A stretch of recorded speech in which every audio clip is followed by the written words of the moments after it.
Thanks, Ben. Well, Ruben Segura-Sayela is the European economist at Bank of America Merrill Lynch. Thank you very much for coming in. Good morning. So give us your reaction to the result. To a degree, not unpredictable, but gives us no idea what's ahead really at this point. I think it will take time to solve the Sudoku. You need to understand politics, Spanish politics in three dimensions: left, right, traditional, where do you stand regarding Catalonia and the secessionist risk, and then whether you're a new or an old party and whether you want institutional reform. Given the results and that each party has red lines in each of those dimensions, without any of them crossing any red line, basically there's no outcome, and you cannot rule out new elections late in March. So we will be watching very closely what each party has to say regarding potential supports. So this political instability that will be around for the foreseeable future in the short term, depending on how that's worked out, will depend on any policy changes for the future, and yet Spain really needs strong leadership, doesn't it, if that economy is going to grow significantly in the future? Exactly. I think that's the key issue.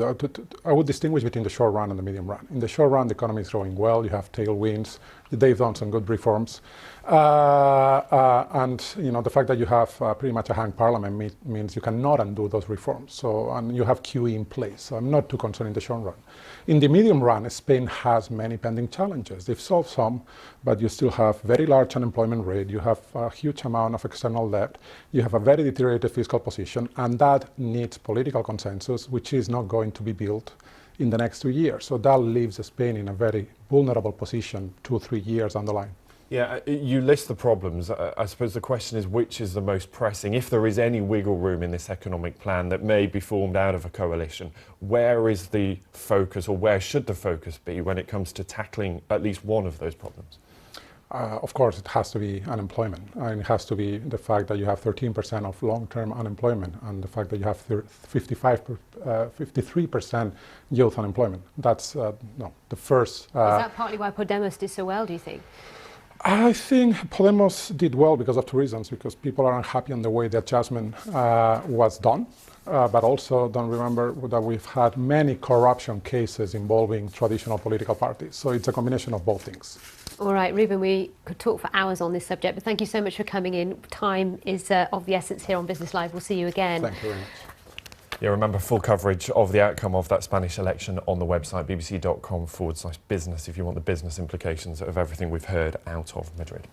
Now, in other news today, Brent crude prices are falling again. Brent is down to levels last seen in 2004. They've dropped below the lows hit during the financial crisis. All of that is down to renewed worries over an oversupply of oil. Production around the world remains at near record highs. It's set to increase further with new supplies looming from Iran and the United States.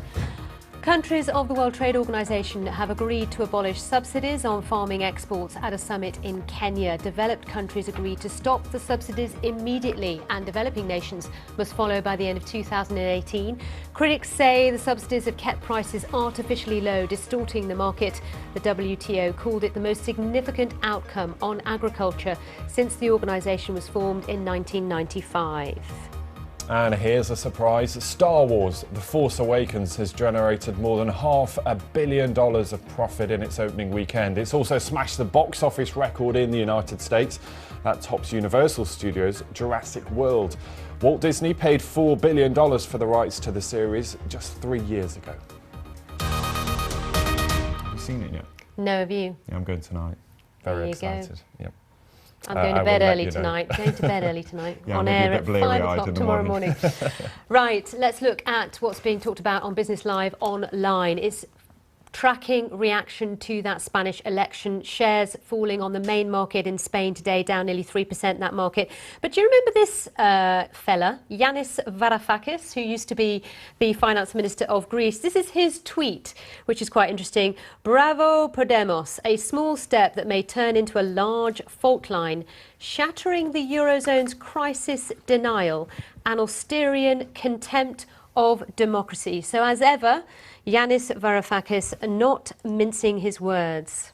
Yeah, and just a quick look here at the spike in the cost of borrowing. You'll know that any sort of unpredictability or uncertainty about the economic situation always tends to lead to a big spike in the cost of borrowing. And there on the graphic is all the evidence that you need. All right, so that's some of the stories on today's business online pages. Yeah, absolutely. I just want to bring you some breaking news that we're getting through here to the BBC, and it's from FIFA and the Ethics Committee there telling us that Blatter and Platini will be banned. The FIFA Ethics Committee says that they have agreed a payment was determined as not convincing and it was rejected by the Chamber. So this effectively means that Blatter and Platini will be banned by FIFA and the Ethics Committee. More on that, of course, as we get it. But just coming through to us here, it says clearly all of this related to those bribery claims and the ethics claims over at World Football's governing body over at FIFA.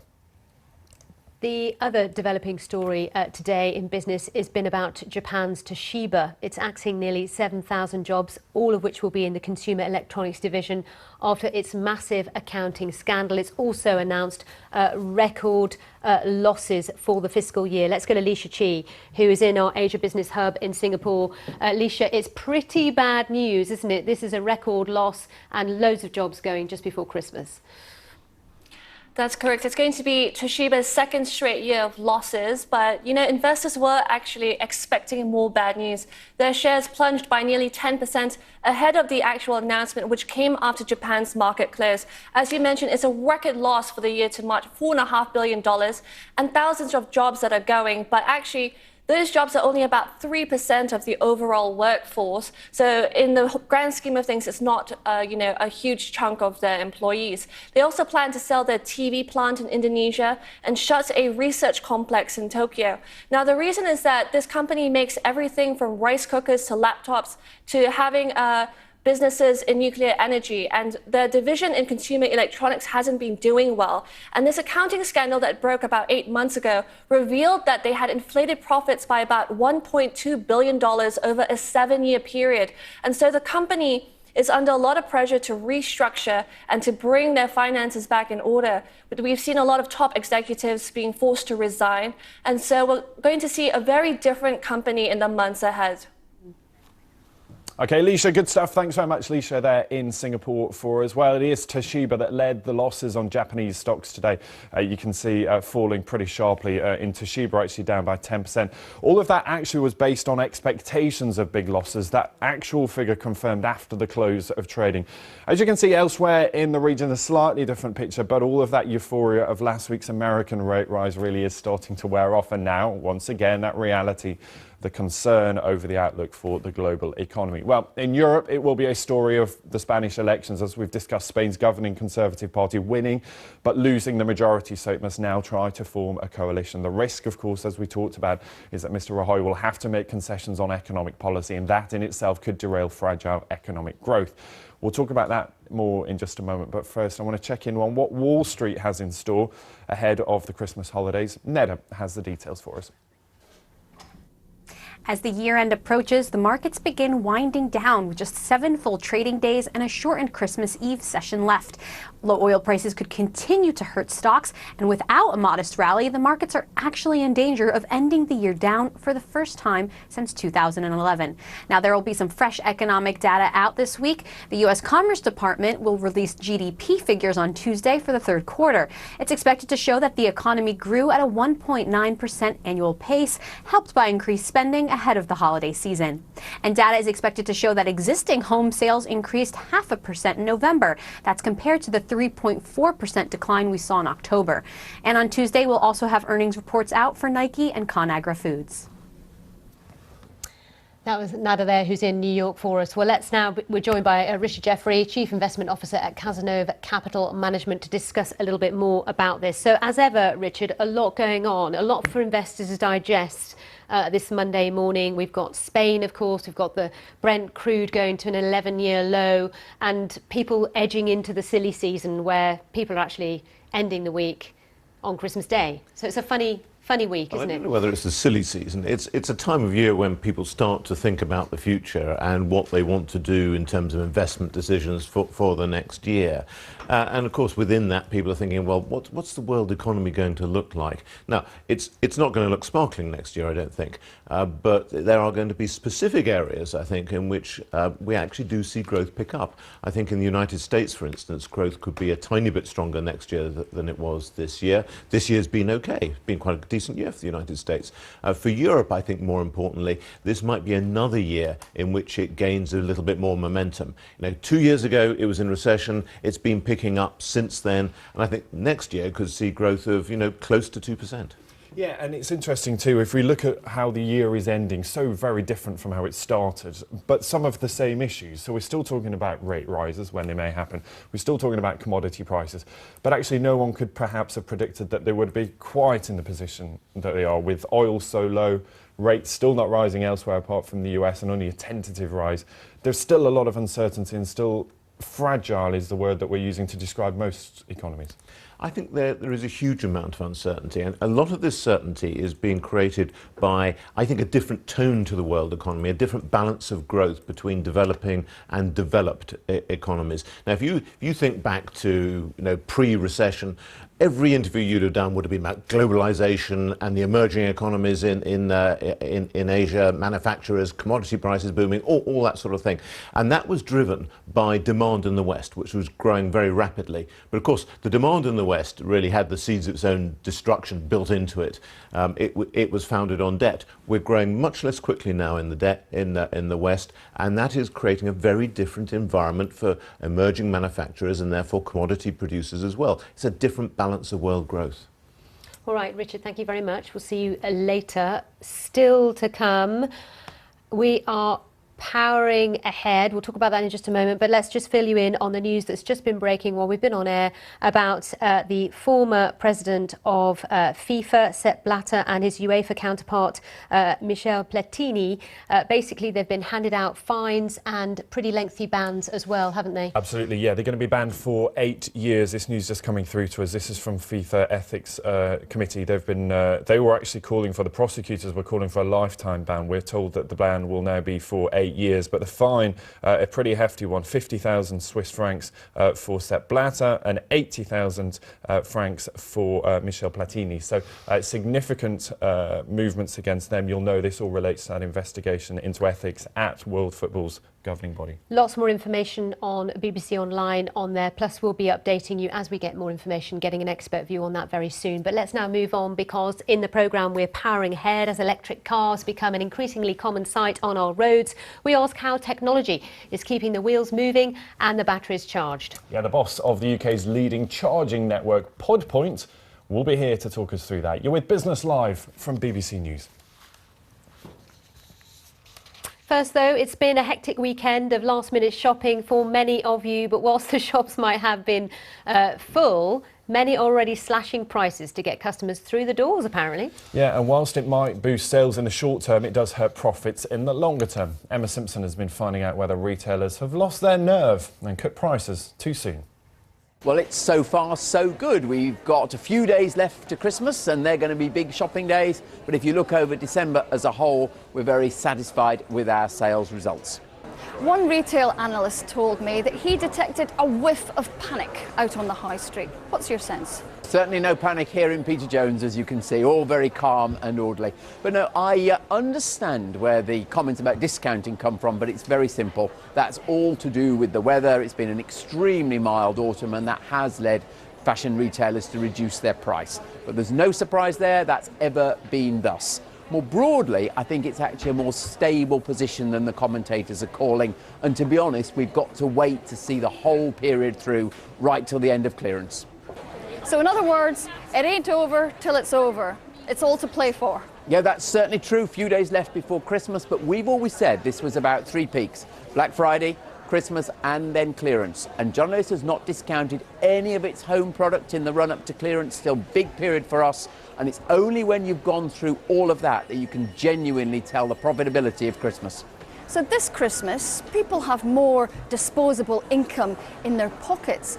But that's not necessarily translating into greater retail sales. How do you read it? I think consumers are feeling a little better than last year. The stats are clear. They have definitely got a little more money than last year. But it is proving hard for retailers to continue to take the same share of that spending. So what are the practical consequences for retailers on that? Because presumably the gap is widening between the winners and the losers.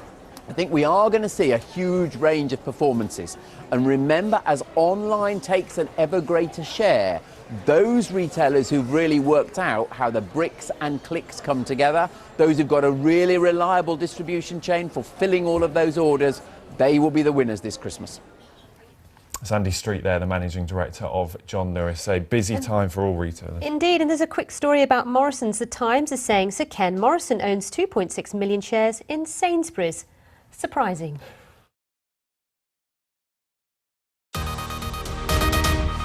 Hello, you're watching Business Live. Our top story today, political uncertainty in Spain. Mariano Rajoy failing to win a majority despite promising economic growth. Coalition talks now loom. Some big questions about what that could mean for the fragile economic recovery in the country. Also, a story that has broken in the last 15 minutes or so is the FIFA Ethics Committee has banned Sepp Blatter and Michel Platini for 8 years from all soccer-related activities. Both of them have also been issued fines. So that's a story that's emerging as we speak. The FIFA Ethics Committee banning Sepp Blatter and Michel Platini for 8 years from anything soccer related. Yeah, just one extra line that we're getting out on the AP Newswire, and this is related to the charges that were brought against the two ethics judges ruling that Blatter broke the FIFA Code of Ethics, and this relates to conflicts of interest, breach of loyalty and offering gifts. Michel Platini accused and being found guilty there of breaking rules on conflicts of interest and loyalty. Much more on that for you in the next few minutes. Now, as electric cars become an increasingly common sight on our roads, the battle between the car makers is hotting up. Yeah, Nissan, Tesla and Toyota all vying for the top spot with their latest offerings. Last year, more than 320,000 electric cars were sold around the world, but all of those need somewhere to recharge, and that means many more electrical charging points are required. Well, one of the firms leading that charge, excuse the pun, is Pod Point, who run the UK's leading electric vehicle charging network. Since 2009, it's sold more than 20,000 electric vehicles, charge points, and developed one of the UK's largest public charging networks. Well, Eric Fairbairn is the founder and chief executive of the company. He says that 1 in 10 of us could be driving an electric car by 2020. He joins us now. Welcome to the programme. First question, have you got an electric car? I have, absolutely, yes. Yeah, and where do you charge it? So I charge at home, and then when I drive into the office, I charge at the office, and then when I'm out doing my shopping or my leisure time, then I try and plug in anywhere I can. So, are you in London, though? So I live far outside of London, so I do come in. My office is in London, so... OK, because it does depend on where you live, doesn't it, as to the accessibility of chargers outside of your driveway? Yeah, so I say generally that electric vehicles are following population density. So the denser areas of population, our cities, are where electric vehicles are really taking off initially. But I don't see them as that in the long run. I think in the long run they're applicable to all of us. But like all new technologies, they have to start somewhere, and the cities are perhaps where they're starting at the moment. And with new technology, there's always that chicken and egg thing, isn't there? Is it that the take-up of electric cars will be determined by the availability of charging points and places to charge them? Or is it that those charging points will be determined when there's a demand, when there's sufficient people already driving an electric car? Yes, I think your point is absolutely right. You can't have one that leads the other by too far. So you have to be developing both of these things at the same time, and they have to be proportional. So, it would be lovely to have a charging point literally everywhere you could possibly go, but probably in reality, commercial realities is we have to ramp that up along with the vehicles. So, as you say, you get some areas that have got great charging infrastructure and you get some areas that are a little bit bare. But when we look at this in the future, when we look back at this time, I think we will actually see a very rapid rollout of the electric vehicle. But it strikes me too that you need full coverage for this to be a viable proposition, because it's no good thinking, well, I'll invest all this money in an electric car, sure, but then you want to go and see friends perhaps who live in the country and you realise you could drive there but you won't be able to drive back because you can't plug the car in. I mean, it really needs full coverage or none at all. So I think in order to be applicable to every single person in the country, you're probably right. But the way that these things come in, these new technologies arrive, is certain parts of the population start to adopt them. And obviously the availability of charging infrastructure is one of the things that makes sure people adopt them. So, perhaps at the moment there's people who live in the sort of southeast of England where there's slightly more of these things. That's where electric vehicles are being more prevalent. And maybe if you live in some of the more rural places, it's going to take a little bit longer. But this is normal. These things don't arrive everywhere all at once. And your company was the first in the UK. I know you've got another competitor in this country. You do have clients around the world. Norway is a big a client of yours. Why did you start this? Is this a passion of yours, helping the planet? Is that kind of where you're coming from? Yeah, so my big passion, my mission is to make sure that travel doesn't damage the Earth. So I think, looking to the future, we should all be able to travel almost wherever we want and wherever we need to. But the challenge is making sure that that doesn't have a climatic impact. And to me, it's all about getting rid of carbon. So I looked at the industry and said, I can't solve this alone, but what I can do is do my company, BuildPoint, make electric vehicle charge points, and then you can get the car manufacturers making the cars and the low carbon energy providers bring the low carbon energy, and together as entrepreneurs we can actually make a really big step forward in terms of decarbonising transport and making sure it doesn't damage the Earth. All right, well, thanks for coming in, Eric. We really appreciate your time, and it's a story we're keeping a very close eye on here. We know it's very popular out there. Absolutely. Any technology, any new changes with regards to the environment and business? Yeah, we will be right here with that. But I just want to bring you up to date with some new lines that we are also getting on that FIFA investigation. The story that we're bringing you throughout the programme, news that the FIFA Ethics Committee has banned Sepp Blatter and Michel Platini for 8 years from all soccer-related activities. You remember Michel Platini had bid to succeed Sepp Blatter as FIFA president, but that is clearly now not going to happen. The ethics judges ruled that Blatter broke FIFA Code of Ethics rules on conflicts of interest, breach of loyalty and offering gifts. Platini broke rules on conflict of interest and loyalty. All this coming from the FIFA's Ethics Committee. A lot more on that at the top of the hour. Yeah, both men, of course, said they would appeal against any sanctions, so this is a story that is likely to run and run. It will. More on that for you at the top of the hour. But in the meantime, Richard is back with us to talk us through what the papers have in store. And let's talk about Netflix, because it's something we asked viewers to get in touch with us about. And I must admit, with FIFA going on, we haven't had much time to keep across. So if you've been sending us your thoughts, I will look. Ben will have a Panic look. not. But in the meantime, your thoughts. It's another company that's being named and shamed. Yeah, this is another big international technology company which is being accused of sheltering income in a low tax area. And of course, with these sorts of companies, there are development costs, and Netflix is saying, well, there are lots of development costs, we're not making money internationally. But there is more than a hint, I think, that they're booking their revenues in areas where they pay less tax, and they're not booking their revenues in the places where they make them. And I think this is an international problem. It's not a problem that the UK can solve on its own. It's a problem that all the major countries have to get together and sort out. And it's to do with fairness, isn't it? It's quite interesting, actually. This should follow on from Starbucks that had its results, I think it was last week, and did say that it had paid more in taxes in the UK as a part of that announcement. Now, New Year's Eve, is that a big thing for you? Well, it will be a big thing for us, but I know what you're going to ask me, and we're not going to be there. You're not going to be in Dubai. We won't be in Dubai. We can't afford it. We're going to be on Exmoor, which will be a very nice new year. I think Dubai is about conspicuous consumption, isn't it? If you're into conspicuous consumption, you want to go to the place where it's going to cost the most. And that's Dubai, apparently, according to Gulf News. Thank you, Richard, for coming in. you're up to date. More on that FIFA story at the top of the hour. We'll see you very soon. Bye-bye.